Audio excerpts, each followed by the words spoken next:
Well, it's 6 o'clock. No, that's it. Good evening and welcome to the June 5th BZA for Grant County. Would you all please rise and join me in the Pledge of Allegiance?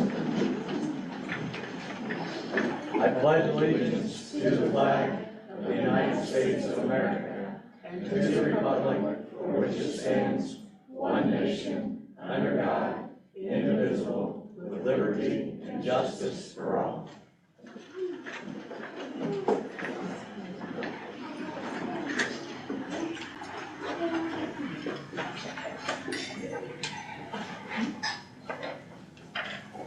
Could we have a roll call for attendance, please? Atkins, Here. Howe, Johnson, Here. Jones, Long, Here. Pearson, Here. Hartman. Here. Okay. First thing on the agenda tonight is we are to welcome a new member, John Pearson. Thank you. And have you been sworn in? Not here, no. Okay. He took the oath with me. Took the oath, but Took it with the APC? Yes. Okay. We're good to go then. All right. Next on the agenda is approval of the minutes, May 1st, 2023.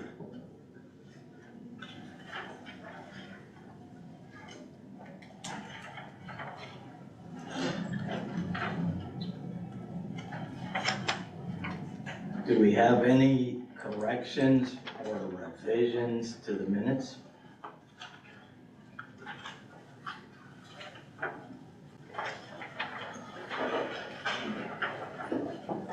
I'll make the motion to approve them as read, or as presented. Do we have a second? I'll second.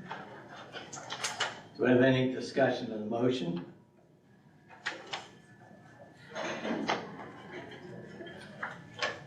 Okay, could we have a roll call, please?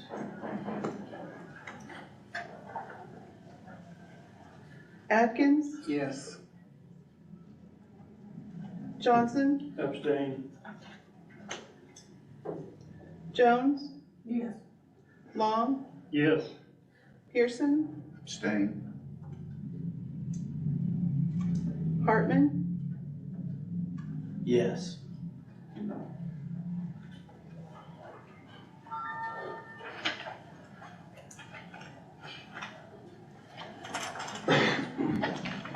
Okay. Next on the agenda is the findings of fact for May 1st, 2023. Slight correction to the agenda, it says 2021. Yeah.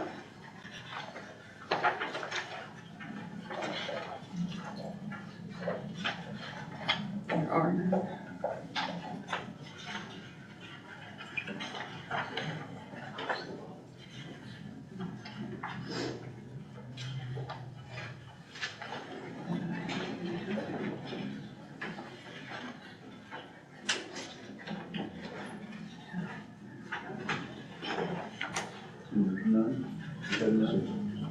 It says none, yes, and there are none. Okay, go ahead. Okay, thank you. So we'll move on. Public hearings.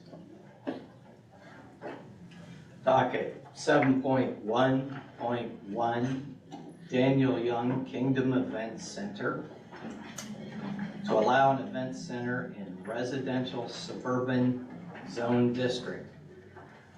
Now, before we begin on this, we'll go through briefly how a public hearing is conducted. Is that there will be 15 minutes allowed for the presentation by the petitioner. There will be 25 minutes allowed, up to 25 minutes allowed, up to 15 at the beginning, up to 25 allowed for the opposition to present their concerns, and then Following that, there will be 10 minutes for a rebuttal by the petitioner. You do not have to use all the time, but that's what is allotted for it. During the hearing, we need to maintain order throughout the room. There should not be discussion between parties, between the opposition and the petitioner. When taking the stand, question or direction from petitioner would go towards the chairman, which would be me, and you would not engage in discussion or arguments with anyone else in the audience.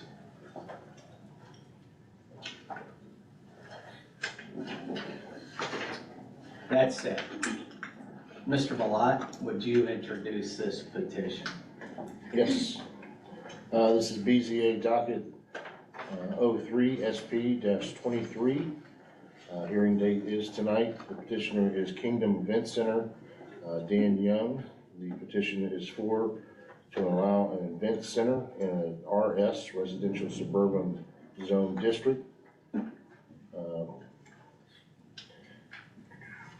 Code elements: effect requiring special exception, Illinois Ordinance Section 153-101, Special Exception Standards Table 153-102, Land Use Table 153.186, and Indiana Code 36-7-4-900. This was classified under, for the Land Use Table, subsector 71 for art, entertainment, and recreation, and an event center would be allowed in RS zoning by special exception. Location of the property is 1278 South 350 East, Marion, Indiana 46953. Overview of residential suburban. Definition for residential suburban is the residential suburban district is established in recognition for the need to buffer predominantly agricultural uses from predominantly residential uses and is used as a transition between the two.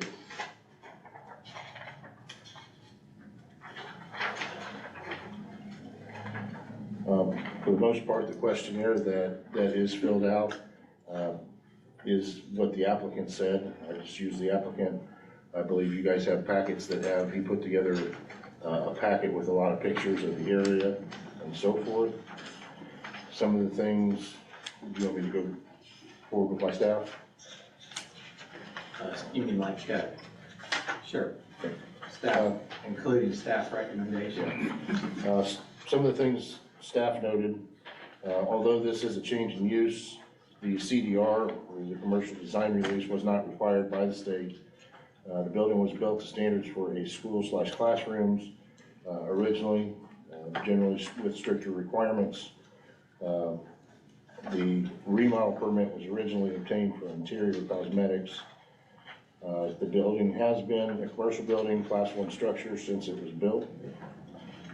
Did note there is a three-foot berm as well as a dense line of trees along the road, South 350 East, running the entire east side of the property. So it appears that even before tonight, that some steps were taken for buffering, screening, and noise reduction. Would like to get into details as far as the event center's guidelines, as far as their time of operation and stuff. When does it shut down? When is operation is something that we need to discuss more with the petitioner. Noting that permits for the 8-foot fence that was installed and the freestanding sign were not originally obtained. This was a misunderstanding that the remodel permit covered everything. Freestanding sign will require a variance, which is also on our docket tonight by the BZA. The sign is too big and too tall for RS zoning. I would note that those permits have been pulled at this point. Other things that we noted, Shiloh Park, and there is a car clinic that are present within a half mile or even next door to this property. The other thing to note was Mr. Young, while purchasing the property, paid an attorney to ensure that the building could be used for an event center. When we got into discussions on the need for a special exception, it was found that Mr. Young's attorney reviewed the Marion city land use table and not the county's land use table, in which Marion's land use table would allow by right an event center in RS zoning.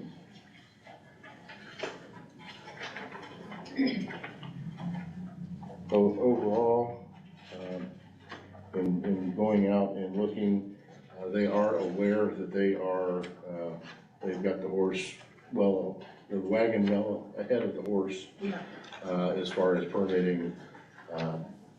And Mr. Young can come up. Can't see that. Mr. Young? Yeah, he can come on up. They are aware of it. Since we have brought him in, again, he's tried to put together information for the BZA. He's also come in and got permits for the fencing and for the sign. Right now, overall, staff recommendation would be for a favorable recommendation.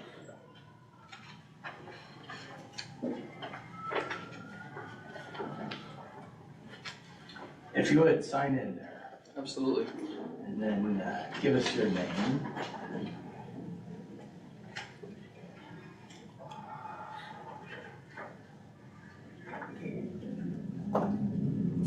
My name's Daniel Young.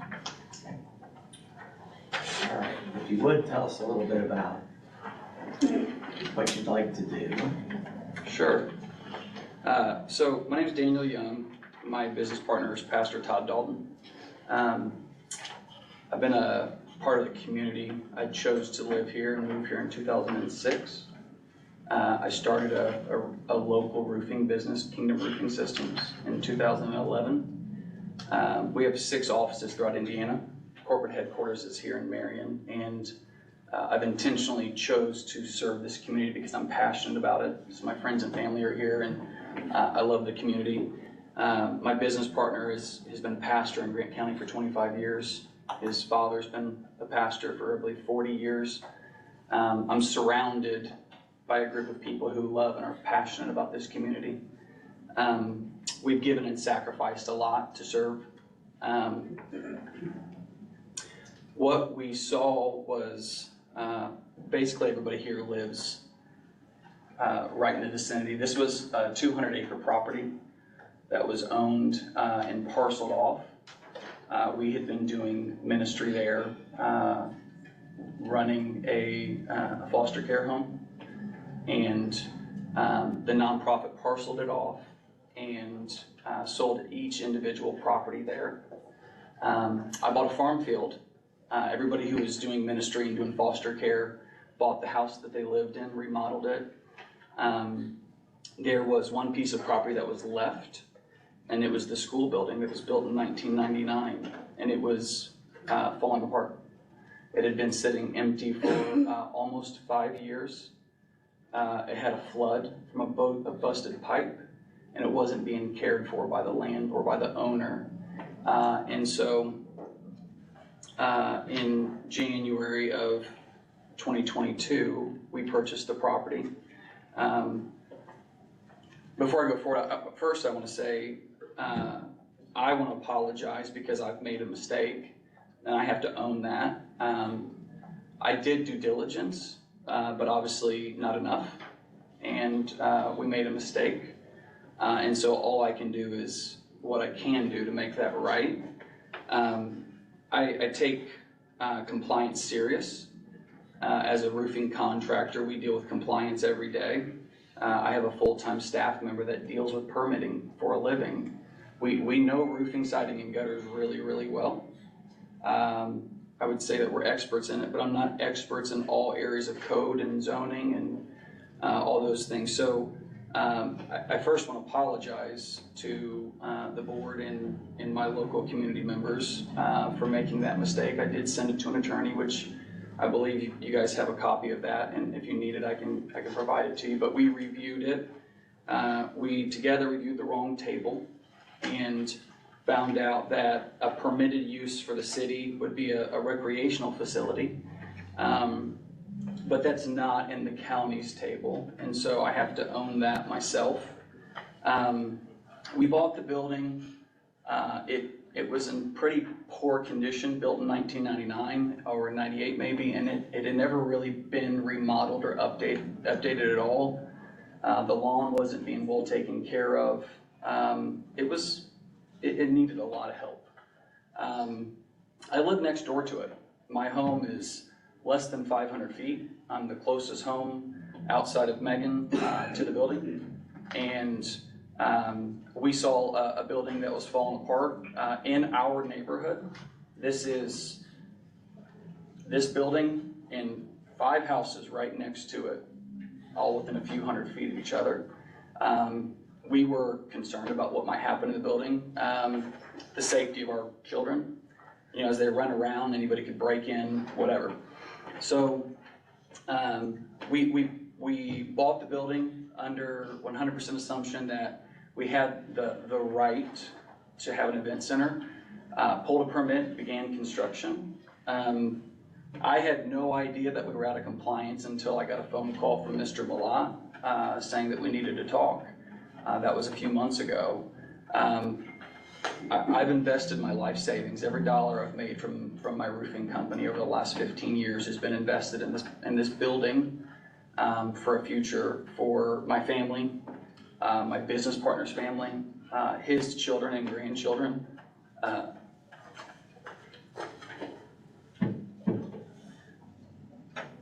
His daughter-in-law just graduated college. That's her first job. I'm really passionate about giving good employment to this county and serving the community. So it's an opportunity to help my family, help my community, give jobs, pay taxes, give opportunity that Grant County desperately needs. And I've risked my life savings really in an ignorant way because I didn't know what I didn't know. I watched the videos of some concerns that have been voiced about the use of the property, and I'll be honest, if I didn't know me, if I didn't know our friends and family, I would be concerned too. I live next door, and we all have rights to be concerned about who we live next to and what kind of business is conducted there. So I'll start up by saying my 4-year-old and 8-year-old's bedroom is closer than anybody. There was a concern there'd be loud music at 12 a.m., 1 a.m., and 2 a.m. Again, I'd be concerned as my children's room is the closest room to that building. Our contract states that they'll have access to the event center, and it's granted until 11 p.m. We may charge a $500 fee for every hour violating this. The reception music is stopped by 10:30 at the latest to begin packing up and exiting the building. We don't serve beer, liquor, or wine. We don't have a beer, liquor, or wine license. I do want to mention that my building is a commercial class 1 structure built with masonry made out of brick. And so it's very well built, along with a 3-foot tall berm and a complete screening of trees and bushes, which we've actually intentionally not cut down to break the noise and buffer between us and 350 East. We have no intent to play music outdoors. It's not set up for that. There are photos there, and I've got an updated one. The photos I provided are in the winter, and so there's not the bushes and the greenery. And so if you guys would like to see it now, it is quite full and thick, which was intended by design when they built the property. You know, a use that we could use it for would be a shooting range. We could use it to shoot ARs and guns and rifles, and things like that will be substantially more loud. I know that's a concern, but we don't have any intent of that. We designed it to be a place of family and belonging and getting together. There's been a concern of devaluing the property. We invested, or devaluing neighboring properties, we invested over $500,000 of material into our labor. It's over $1 million project if we didn't self-perform the majority of it. And that was a concern because of it being used commercially, but it's been used commercially since the day it was opened. There's a school next door to this building, the Roosevelt Elementary School. It was built in 1926. It's always been an elementary school or a school of some sort or administrative building. The building that we're in today, its last use was for troubled students that were primarily kicked out of high school, which we were a part of. My business partner's wife, she was the principal there. And we used it to help people.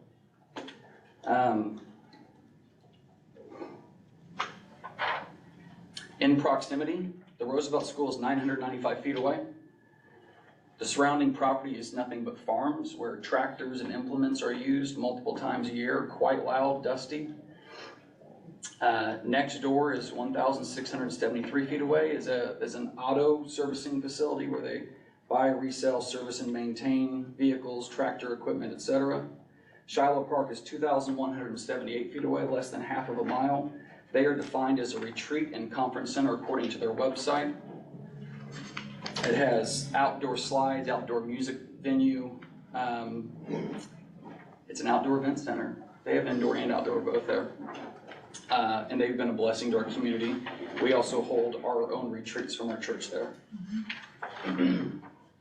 Charlie Brown Sewer Service has an office 992 feet away with an equipment barn. Hope City House is full of foster care, which Megan is here, is 141 feet away. Mr. Sutton recommended that I turn this into a home. It's 10,000 square feet. It's always been a commercial building.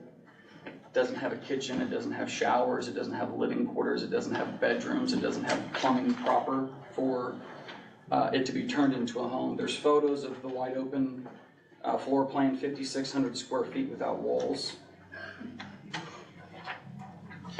It has a 20 parking lot, which is clearly not for a home.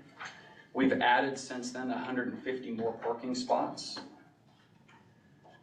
The building and the land was designed for commercial use since the very beginning. It's hosted groups of people, not for residential home purposes. The case for the Covenant Place. The county will reap the benefits of the employment and the tax dollars. I am a proven business owner locally. I know how to help people serve the community, pay tax dollars, and the people around us will greatly benefit from us being there. We've beautified the building, well over $500,000. The last number we had was $650,000 in taxes paid locally by our corporate office over the last few years. We've been a trusted service provider since 2011. We employ year-round, pay employees well, pay taxes as a business, and in addition, the employees will pay taxes locally. We'll spur local businesses with goods and services that we'll continue to purchase. Grant County doesn't have an event center like this, completely remodeled all the way down to the studs. We've personally just paid $6,000 to take care of a public road that's not taken care of by the county. I paid for that out of my pocket. The restoration of this property lifts everyone's property value. Grant County needs a place like this that's beautiful to host weddings, that's affordable, graduation parties, quinceañeras, family reunions. If we don't buy and utilize this land in this building, who would? And what would they do with it? It's sat for 5 years, uninhabited, falling apart. It's become an eyesore. It's another abandoned building in Grant County.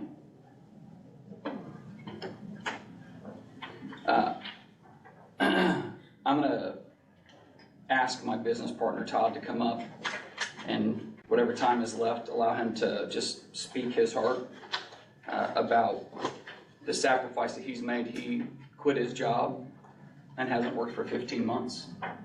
Hasn't had an income for 15 months. and gave a little over a year of his life to restore the building with his own hands. So I feel like it's fair for him to.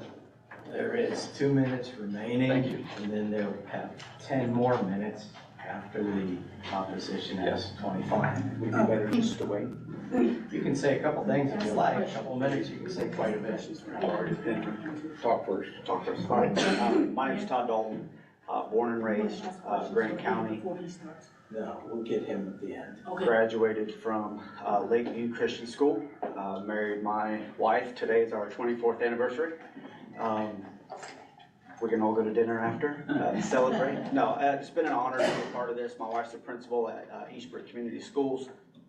I've been a pastor at Bethel Worship Center since I was 19.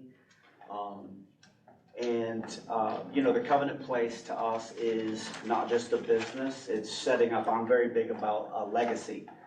So to me, to invest a year of my life into this project, it's not what necessarily I'm gonna gain, it's what my kids, my daughter-in-law, my grandkids would gain. And I have a statement I always like to say is, are you willing to build a tree that you might not eat the fruit of? Are you willing to plant a tree that you might never eat the fruit of? And this is not just gonna benefit me, it'll benefit our neighborhood, it'll benefit my children, my grandchildren, but it'll also benefit a city and a county that we love. My kids played football, went to state, you know, they represented Grant County well. And so it's just, for us, this is where we do life. And so we want to protect it, we want to keep it nice. We walk around it every day. Our kids ride their bikes, my nephews, which are Dan's boys. And so this isn't something we take lightly or for granted. We want this to be a very high-end event center that is a blessing to a lot of people. One of our goals is to hire, Denise is here, she's one of the neighbors, and she does hard to place foster care. Our goal in hard to place foster care is young people that are 15 and over, 15 to 18, that most likely will not be adopted. They live with her. One of our goals is to employ them, give them job training, give them job skills, where these young ladies can come in and learn how to be professional. Thank you. Your Yeah, time's up.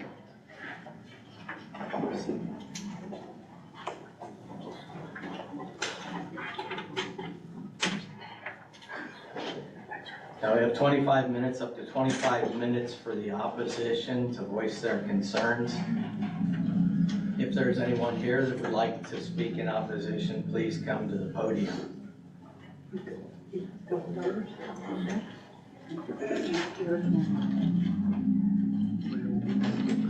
you would, sir, give us your name and go ahead and sign in. My name's Don Sutton.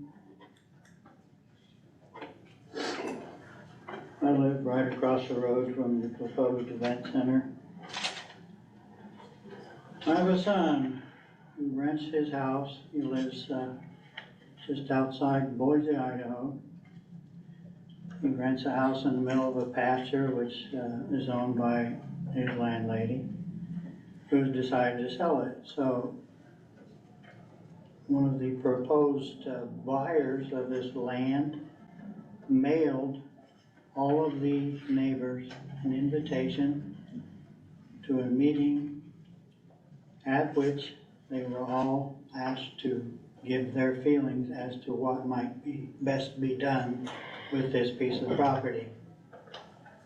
I think this is, their opinions are matter, and this shows that to the potential buyer that he's concerned about the neighbors and their opinions. This is likely to result in a happy neighborhood rather than one of distrust and resentment for not being the least bit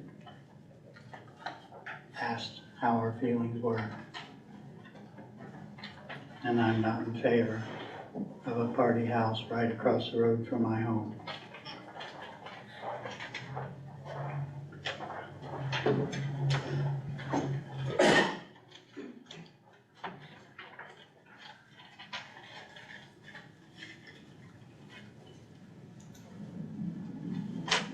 I'm Linda Sutton, and I live across the street from the proposed event center. And Mr. Young will tell you that he has spent a lot of money to get the building ready for an event center. but this should not be taken into consideration with the application for the zoning variance. Mr. Young chose to continue to spend his money on the renovations, knowing he didn't have the correct zoning to operate a business in a residential area. The money spent was his choice and shouldn't have any bearing on the zoning.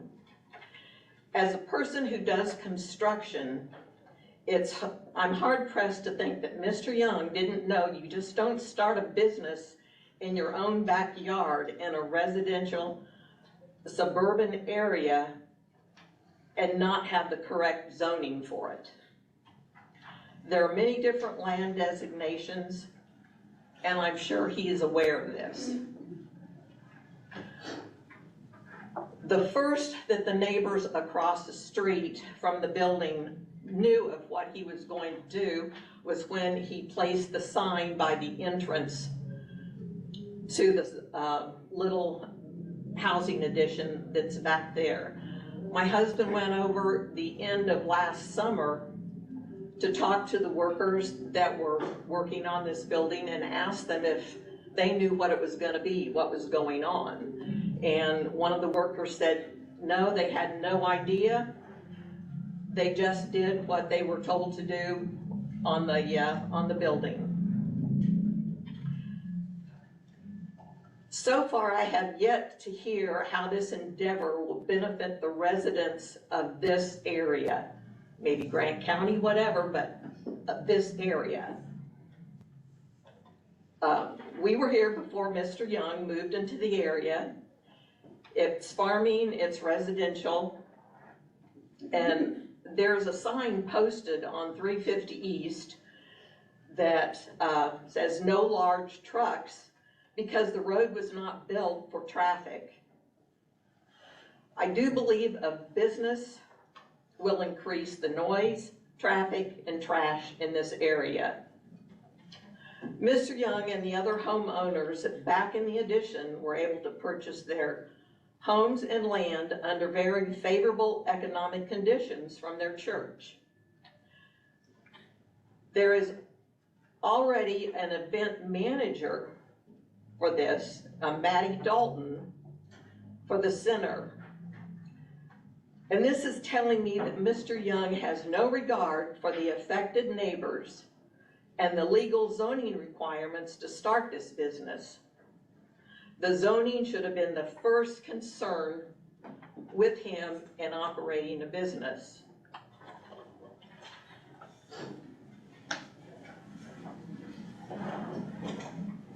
You want to say anything, Mike? Yeah.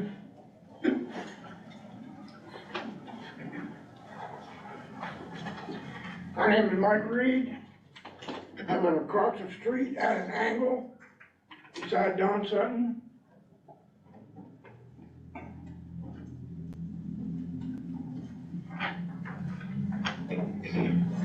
I've lived in that area since 1974. I've owned 3 different houses. I love the area because it's quiet. Never any disturbances. And I was close to the school when I first bought the house out there. And my daughter intended to go to that school. Well, they closed the school when I got done with my house. So I'm now living in my 3rd house out there. And as far as the lights, in the wintertime, when the leaves are bare, I have lights, 6 of them, bright lights, that shine in my house, in my living room, and in my bedroom. I'm in the county. I'm back in the woods. I don't want to put blinds up. I have deer, squirrels, you name it. I got them in my backyard. I've got 4 apple trees and a pear tree. They come right up to my house. And I don't need blinds. I want to look out the windows. And have for years. Those deer will come up to me within arm's length. I can't touch them. I've never been able to touch them. Noise. like I said, I've owned 3 different houses out there and been there since 74. I can hear trucks on 18. The weather's right. I can hear trucks on 69. Am I not gonna hear the music from that event center? You answer that. As far as the zoning goes, I really don't know what I'm talking about here, but I am aware that there is a zoning in process for a road to rescue Zonecrest. I believe it's gonna go somewhere close to the edge of whatever property it is you own. That's not been decided yet, as far as I know. If they do that, and your business fails, it's still zone business, if I'm not mistaken. Therefore, Dollar General could move in. Anyone in a business could move in. Those are my concerns.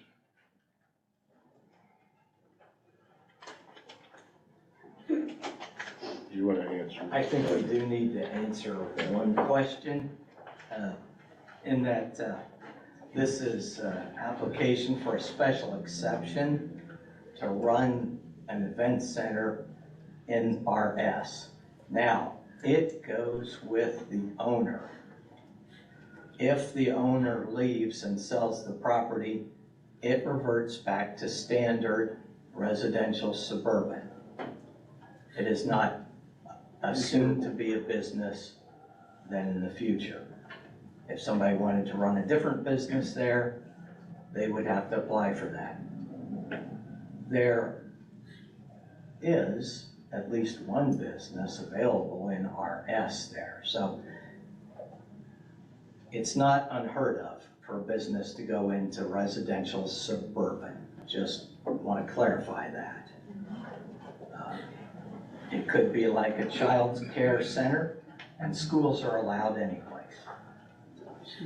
Okay, so anyway, I just wanted to clarify that for you, sir, that it wouldn't be a concern if it goes out of business, that a Dollar General or a retail establishment or a manufacturing or industrial could move in there. None of those would apply.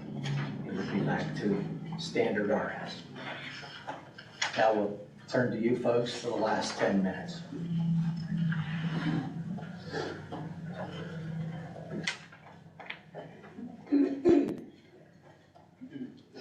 I'd like to just spend one moment responding to my neighbors, which I totally understand your guys' concerns. And then I'll open up to any supporters. Mr. Hartman said it's zone residential, it is a special exception. There's a long list of them, one of them being a gun range. Mr. Sutton spoke about the respect and honor of calling a meeting with local residents. If we believed that we would have to file for a special exception, 100% we would have. As soon as I found out that we needed to file for a special exception, I actually called Mr. Sutton and asked for a meeting to walk him through the building, answer questions and concerns. He wasn't interested in that. If we would have thought that we were out of compliance, we would have went through that process, because I think it's a good process to go through to start on the right foot. The residential suburban area, you know, they're talking about we should have known better. I'm a contractor. Makes me look very ignorant, or maybe a bad contractor. I believe I've spoke to that. I sent it to an attorney. You have the letter from my attorney, but we made a mistake, and I have to eat that. And you know, we're trying to go through the right process now to comply. We didn't buy the building from our church. We were tenants from a nonprofit in Fort Wayne. There was Lifeline in the Crossing. We had been tenants there since 2009 in that neighborhood, running Hope City is the name of it. You know, there's been a school there since the 1920s. The building we purchased has been a school since 1999.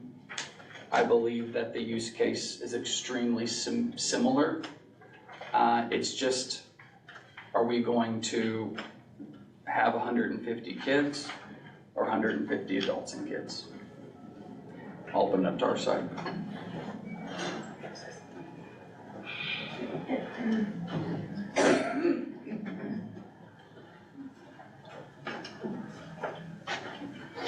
Last thing I want to share is when we moved onto that property, my wife and I have lived here on this property for 13 years now. We moved on. It was a property that was known as New Horizons. It was a boarding school. It was not a school. The Roosevelt, the old school that was in the 20s, that was a public school. We allowed them, and we actually hosted a reunion for some of the people that wanted to come back, and they did a picnic outside. Other than that, the homes that we purchased that have been in that neighborhood was to house very troubled kids.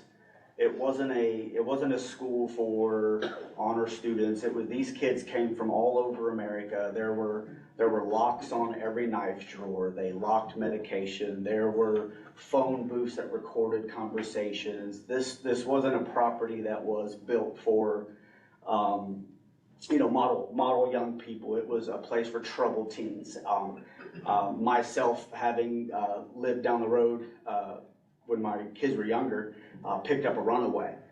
This kid was walking, no shoes, no shirt. I picked him up and I'm like, "Where are you from?" And I figured out that he was at New Horizons and drove him back in. And so all of us that have moved there, we've made this neighborhood, we've made 350 not only more beautiful. Every home there was falling apart. That place had been closed for 7 years before my wife and I moved in. Since then, every home has been remodeled completely. They are gorgeous homes. We've added a pond. We've added places for people to come. Now, my brother, who is a youth pastor and a pastor as well, we still house young people, but these young people are they're amazing young people, and they're transitioning from adulthood. We all know kids that have so much potential, and if we could get them into the right environment, they would be successful. And that's what we do. I have two. One just moved out. He's getting married hopefully soon, and then I have a young lady that lives with us now, and we help them transition into becoming adults. And that's part of why we live out there. We just move out there because we want to live in the country. We moved out there because we wanted to change lives. That's what we've done for 13 years. The Kennedy home where Megan lives, Emma and Isabel are present tonight. They live there. They are two wonderful foster girls that we love with all of our heart. They're the closest house to the venue. And so we're very passionate about this property. This isn't something that we just flippantly did. We were very concerned who would purchase this building. I know it was looked at by the rescue mission. I talked to, God rest his soul, Rick Riberia. I talked to Ray Regord. We know that there were several churches that looked at this building. There were a lot of different entities that wanted this facility. We were a little concerned. We had conversations, and it just came down to the fact that Dan and I, we had prayed about it, and we're like, let's put an offer in. And they said yes. And then it became, okay, what can we do to make this building beautiful? Again, it's a 10,000 square foot building, completely, would be really crazy to turn it into a residential facility. But some of our neighbors are here. I don't know if Denise, Nathan, or Megan want to share, but they've been along for the ride with us on the development of this property, and they're amazing people. So again, our goal is to benefit Grant County, beautify the area, and that's what we've done. Thank you.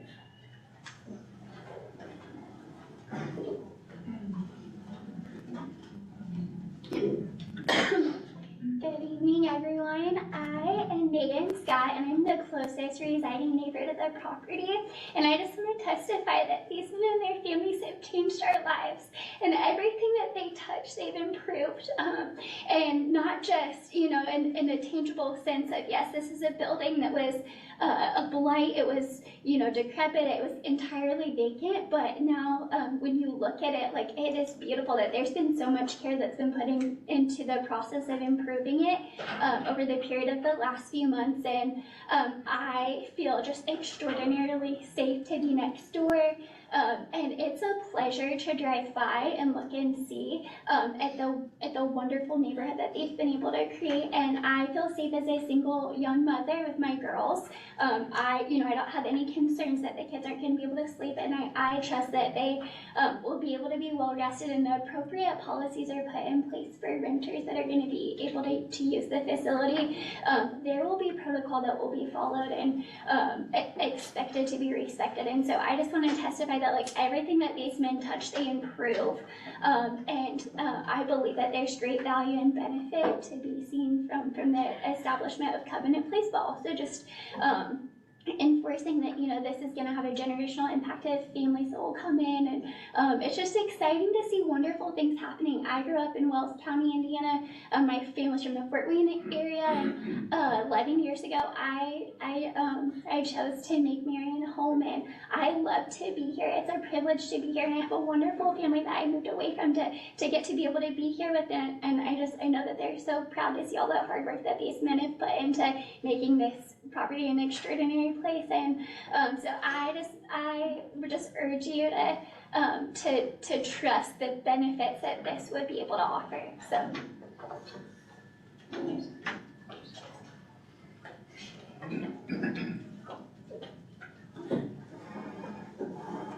Okay, that completes the time. Open this up now to the board to ask questions and discuss. My first question to you, Ryan, when they first started remodeling this building, what year, what month? Original permit was pulled 8/16/2022. It was pulled by Caveman Construction. Originally, it was for 420 square foot of work, noted for storage. We noted that myself and Aaron had pre-walked it. Notes I had on here, no CDR, will need special exception, all fire suppression items discussed.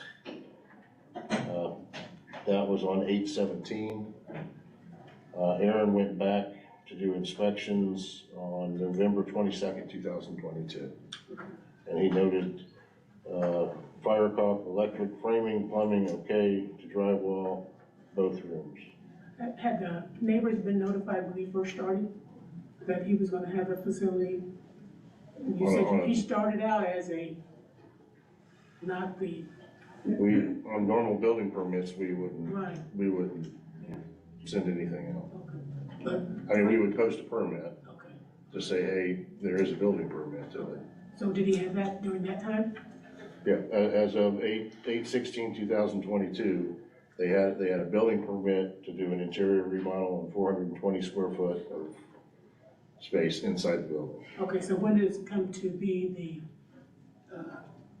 the event center? When does that part get started? My guess is when Aaron went back in November, see, Aaron would have been the one to go back to do the building inspection basically on it. He didn't note, he noted it was okay to drywall, he did a rough edit. So he saw electric. Okay, that's already happened, okay. When it turns into the event center, the neighbors, were they notified that they went switched from? Yeah, when this came up, I got a hold of Dan and said, hey, we need to talk. Right. Because it was going well Right. above and beyond, and that's when he come in and signed up, we got the sign out for the public hearing, we notified all adjacent property owners. At what point was the remodel or reconstruction done when that occurred? Right. How far along was it? This year. Because, like I said, Aaron was there the last time in November. Has the So, building passed all inspections to this point? yeah, he okayed them to put drywall up. And that would be the last inspection needed? No, there still need to be a final. Has that occurred? Final has not yet occurred. So we have not issued a certificate of occupancy on the building. How many permits have been made on the property outside the first one? We've got the remodel permit, now we've got a fence permit, and we've got the sign permit.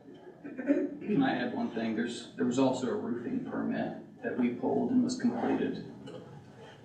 So there's been 4 permits.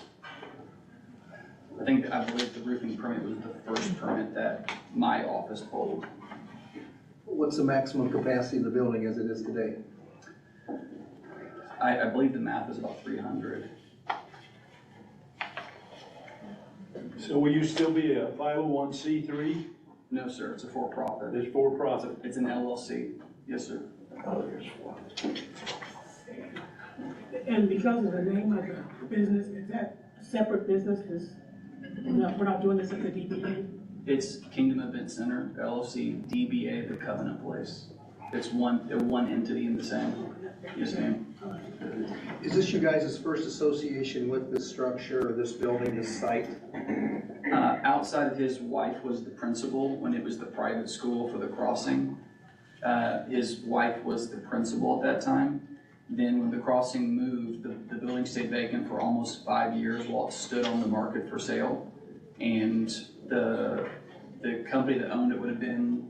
It's Lifeline out of Fort Wayne. They bought it under Crosswinds. They created a 501c3 to purchase. Being a 501 New Horizons, the only way that Lifeline could acquire the property was to create a 501, which they did, which was called Crosswinds. That's how they obtained the building.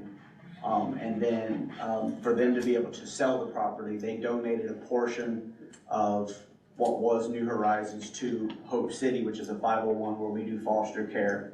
And then they sectioned everything else out to be sold, that building being a separate building in and of itself. And so then it sat on the market for five years.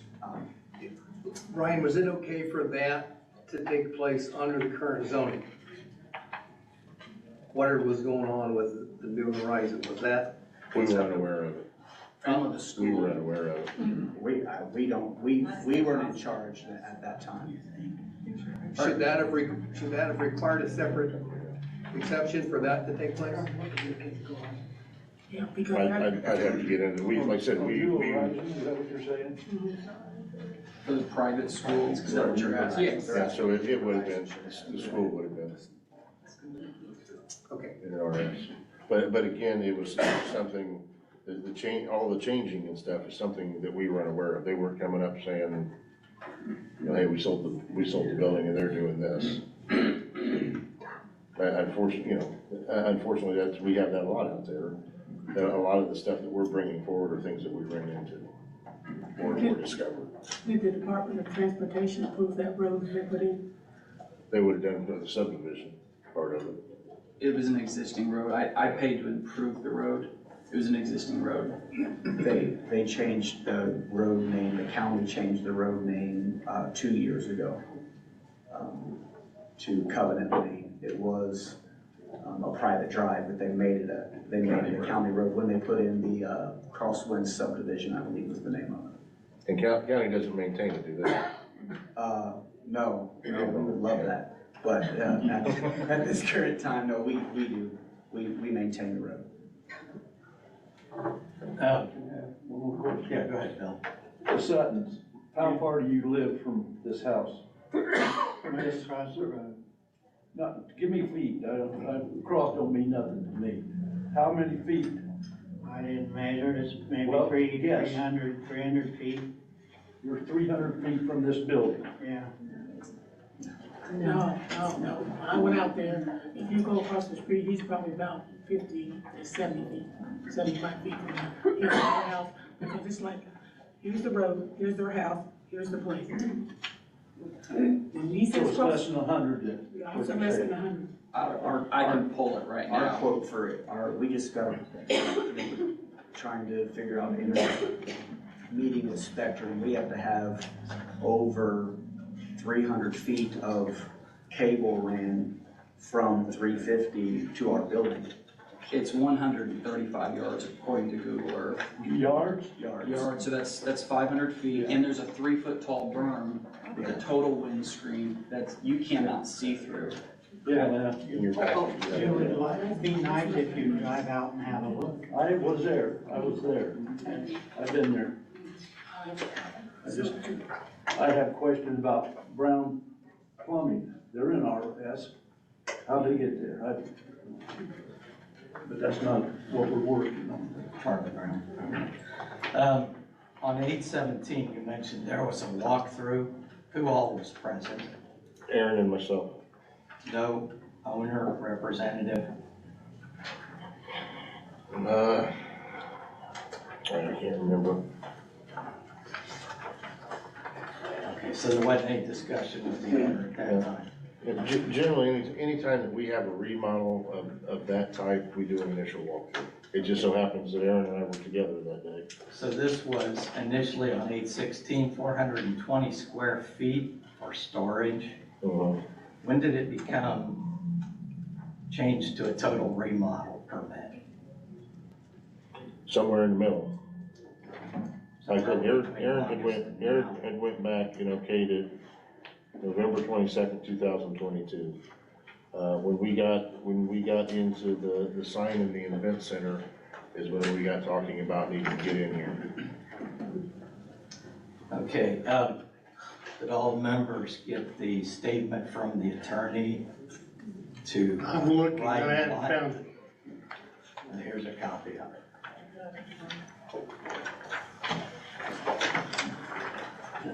You guys have it here. Yeah. Yeah. There seemed to be a little confusion in the testimony of the attorney's opinion. And in this letter, the attorney is not taking responsibility for this.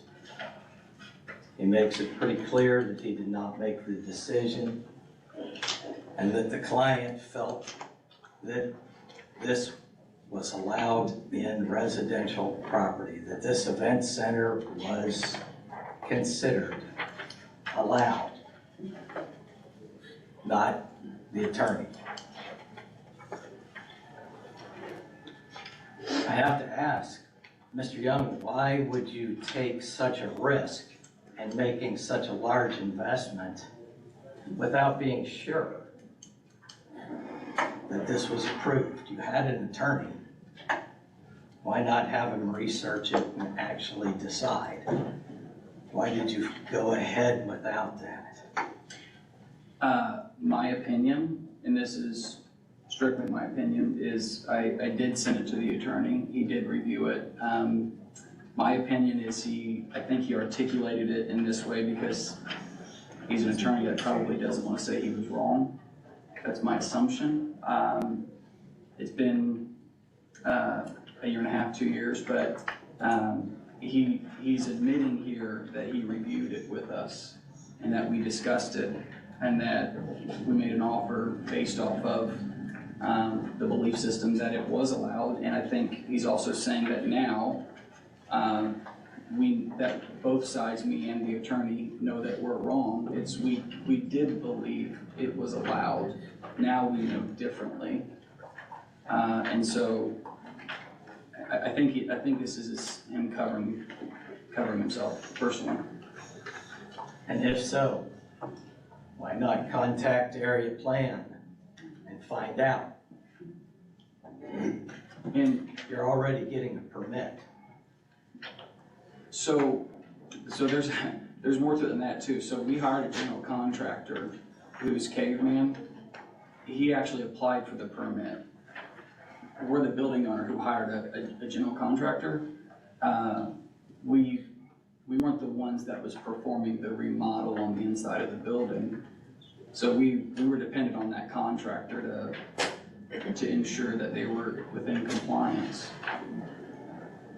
Well, you might have an issue with the contractor, but you don't have an issue with us.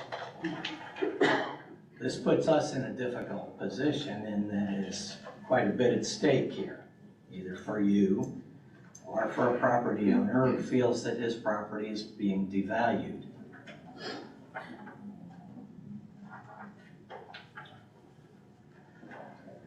I still question when this became a remodel as opposed to a storage permit. It did say That turned into. that it was an event center, was the owner, Kingdom Event Center. I kind of come back to that, was on the permit, and it's kind of like, I think that should have triggered more discussion. Now, as building inspections were performed, was there an owner there representing the property? An inspection is called for. You have to call for an inspection. Aaron comes out to do a closing inspection, so to speak, almost, for covering up all the plumbing and electrical.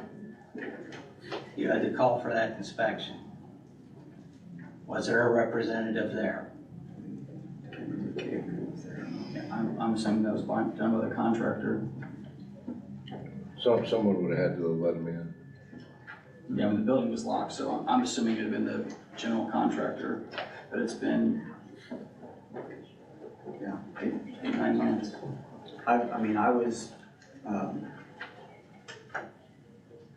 We've had the emails and stuff on where to, put fire and things like that, but I believe it was the contractor.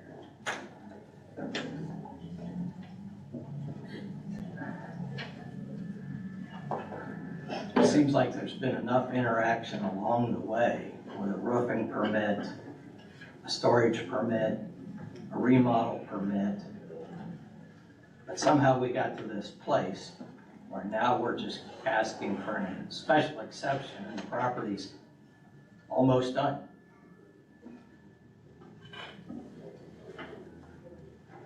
Board, do you have any questions? Any further questions? And with it again, try to remember we've got 1,500 open permits and 1 building inspector. Aaron's running out here trying to get this done in 20 minutes and move on.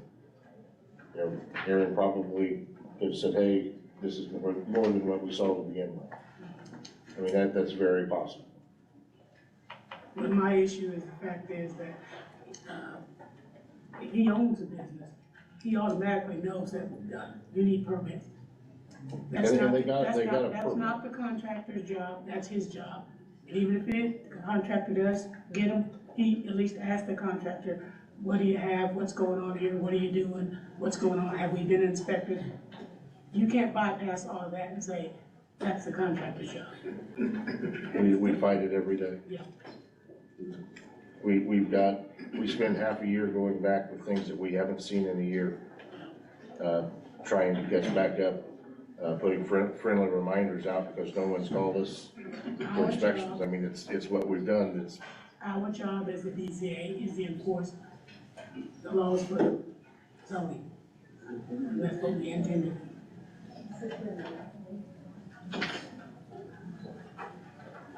Now, as far as discussion among the board members, we are aware that conditions can also be placed on approval. And if conditions are not met, the special exception can be revoked. Is there any further discussion by the board?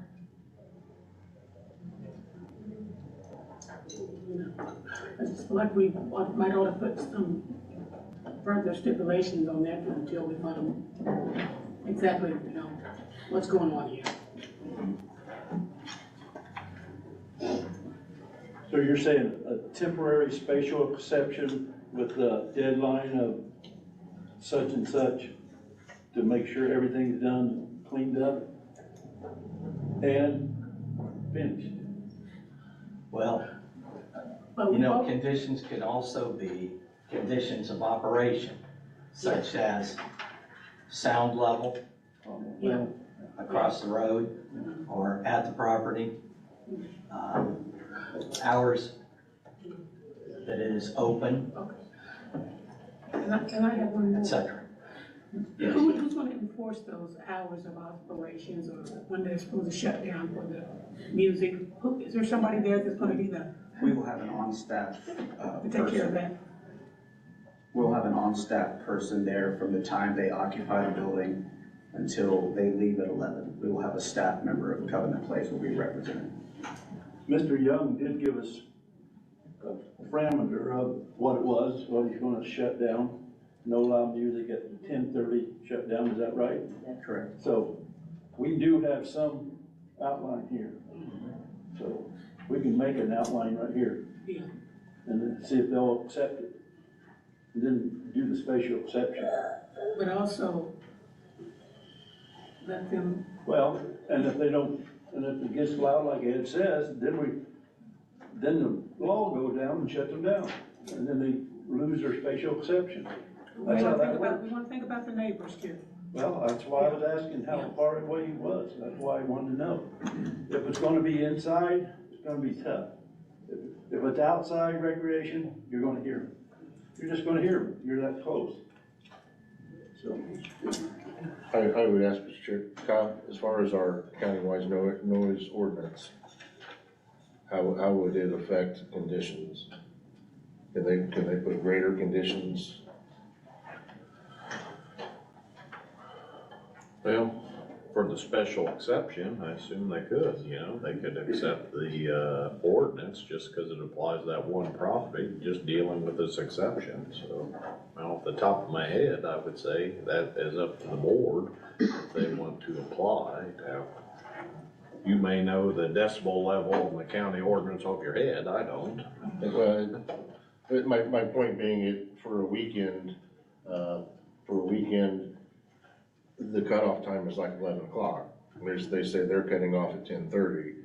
They would actually be cutting off even sooner than the county ordinance would require them to.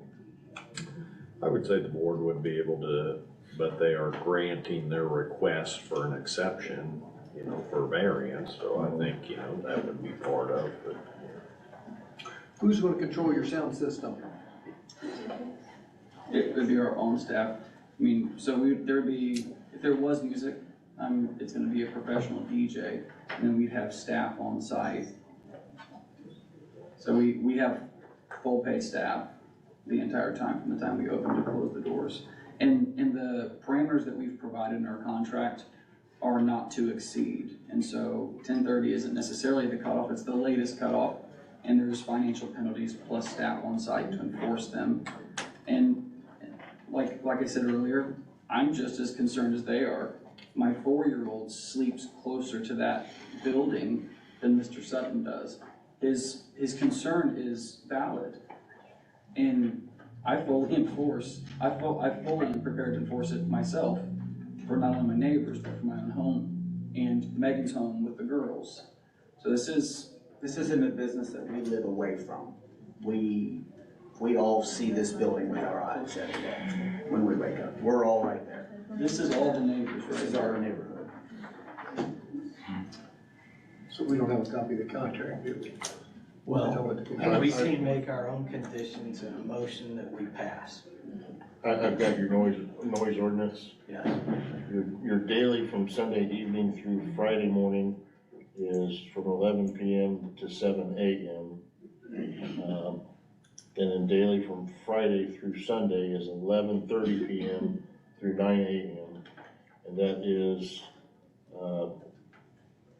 cannot be amplified through electronic equipment at a level above 25 decibels, above ambient noise. 25 above ambient noise level. So that's after 11 p.m. during the week or after 11:30 p.m. during the weekend is the county ordinance. Have a level during the day. I don't know, I'd like to get that cleared up. Yeah.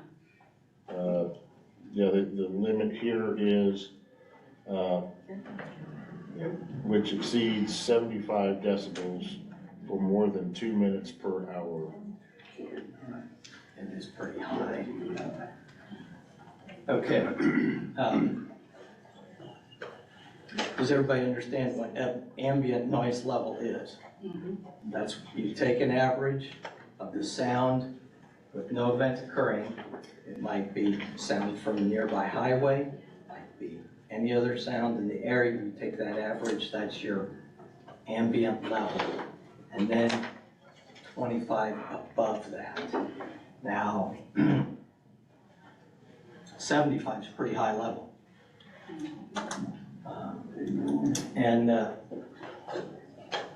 Sound can be directed to a little bit, not much, but it can be directed away. If speakers are pointed away from the roadway, that would help a little bit. It's not a great deal because sound will move around. But anyway, a level of 25 above the ambient level, I would think would be a good level. And it would have to be a decision of this board what conditions they want to apply. If they were to recommend passage of this. Other things that could be recommended is no alcohol served on the premises, period. Not that they serve it, but that people don't bring their own to serve. Or that no other vendor is brought in who has a liquor license who could also serve. If it's no alcohol, it's no alcohol. And leaving by 11 p.m., probably want people not on the road after they've been drinking anyway. So that may be a stipulation that the board would want to consider. After 10:30 p.m. to be getting a quiet time. Seems reasonable. What does the board think?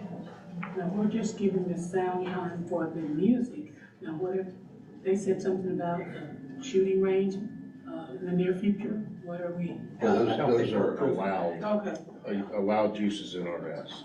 He was just saying an example would be, you could put a gun range in by right.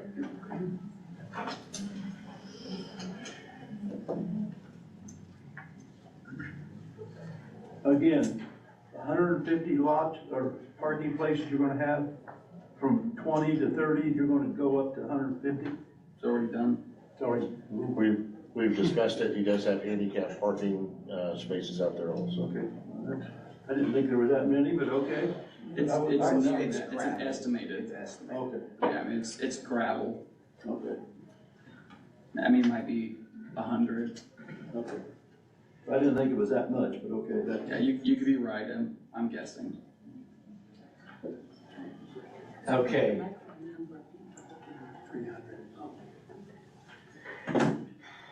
Gentlemen, I'm sorry, but we have exceeded our time and this meeting will have to be continued. With a continued meeting, no new evidence can be presented. We are down to the board decision, and that is where we will take up with again. Now, we will need to schedule another time for the remainder of this meeting and for conclusion of this petition. At this time, I would ask the board not to discuss with other members of the board or anyone with the community any decision that will be made in the future here at the next meeting. Anyone that gets any discussion towards a member of the board should direct that person to the staff of the area plan department. If there is anybody reaching out to discuss that with us. And at this time, we've exceeded our time and we have to adjourn for the area plan commission meeting. So I'm asking, is there a motion to adjourn? Excuse me, but you said we would be able to talk after No, I did their not. 15 minutes? You were allowed 25 minutes between the two. The only one that could come back up was the petitioner after, and he got 10 minutes to rebut what was decided in the second party opposition. You know, when you came up, you had 25 minutes total. But we had no 15, recourse 25, after they 10. finished to address what they said. That's correct. You can do that next meeting. No, you can't. Oh, no, you can't, that's right. We've actually heard all your testimony. But what if it's not all out there? It With should from have what been. they've said. That was the direction at the beginning of the meeting. All things should have been considered in that 25-minute period. 3 of you spoke. And that's the way the rules are for a public hearing. Again, is there a motion to adjourn? Are you gonna set a date? We don't, What's available? are you wanting to do it in July, or are you wanting? I want to do it in June. In June? This month? We can't This do it, month, 2 weeks. the 19th is the Juneteenth. You got the 26th, but I have to make sure the room's open. Any other night available besides Monday? Not 19th. Not 19th. I don't have a job on here. Anybody else? Okay, we want to avoid the 19th? I can't be there. Okay, The building's closed on the 19th. but that works anyway. Okay. What do we have available in a week? 12th, I'll have to get with Justin, make sure the room's open. For Justin's on vacation, I'll get with Nancy and make sure the room is open. Tentatively scheduled then for the 12th, June 12th, 6 PM. If not, you'll be notified.